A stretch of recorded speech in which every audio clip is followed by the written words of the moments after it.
Hello, Edutainment Studios and Access Healthcare welcome you to Head and Neck Cancer Treatment Guide.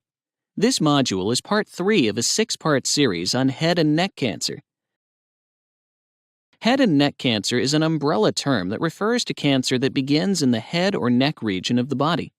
The types of head and neck cancer are named after the area in which they originate, such as oral cancer, which forms in the oral cavity, and throat cancer, which develops in the throat.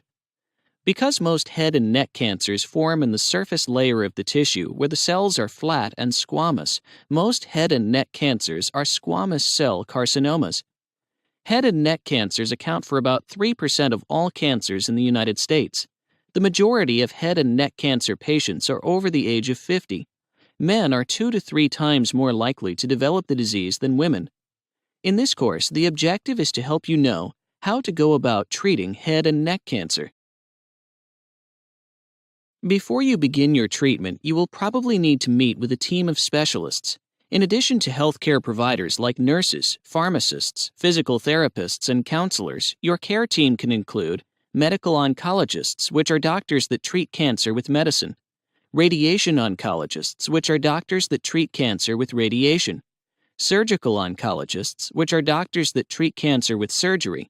Maxillofacial prosthodontists are doctors who specialize in head and neck restorative surgery.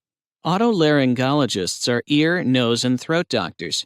Oncologic dentists or oral oncologists are dentists who care for people with head and neck cancer.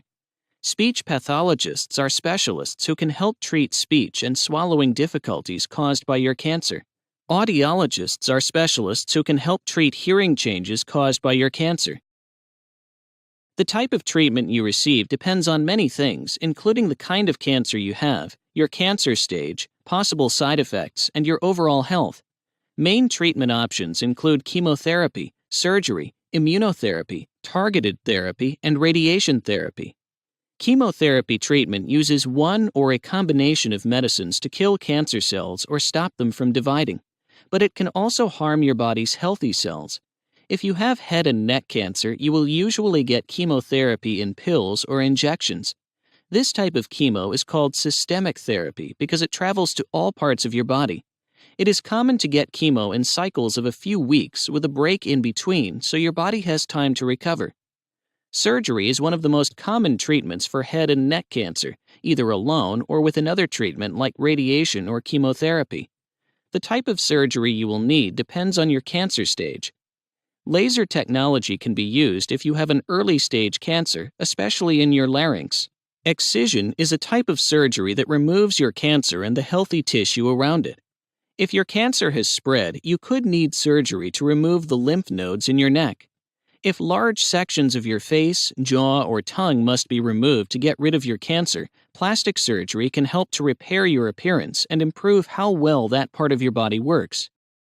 Immunotherapy or biologic therapy medicines are new to treating head and neck cancers, but are currently approved for other cancers like lung and melanoma.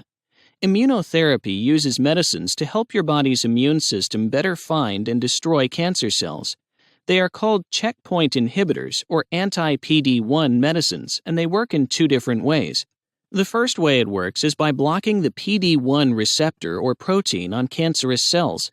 Usually, these proteins prevent your immune system from finding and attacking cancer cells.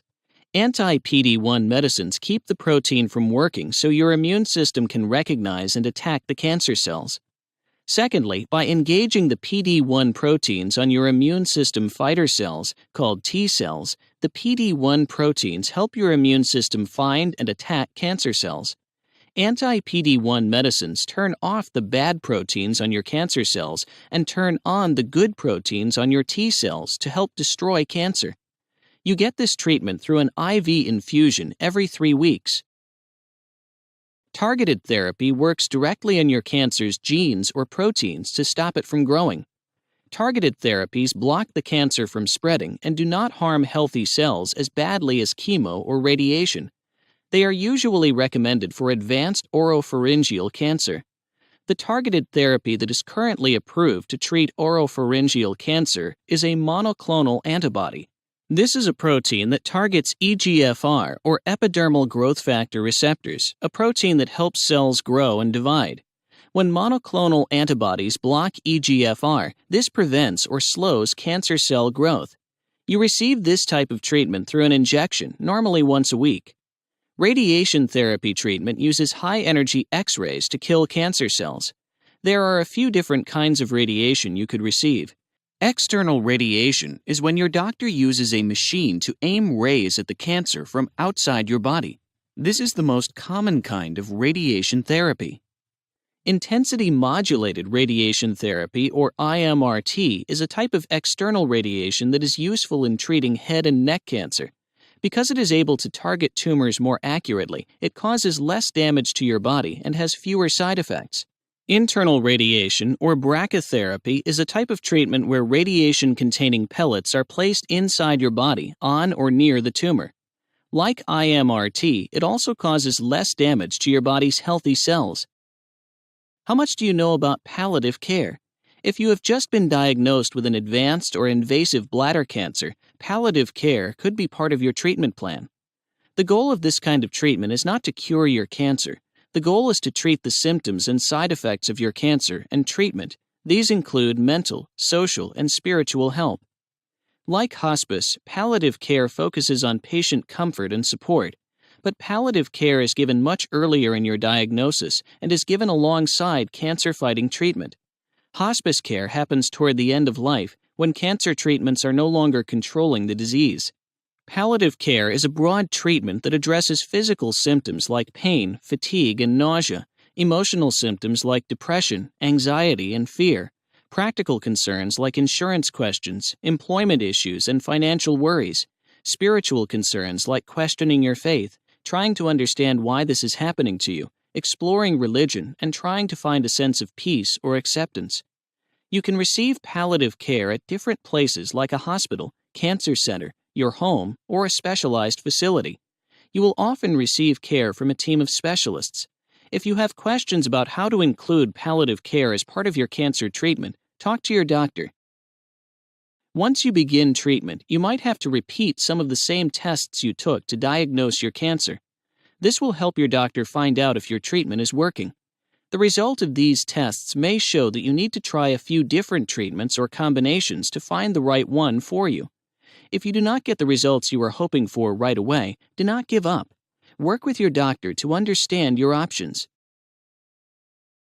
Please feel free to investigate these sites and others for more information, and remember to bring any concerns or questions in to discuss with your doctor. Thank you for joining us today for Part 3 of this 6-part series on head and neck cancer, and come back for Part 4.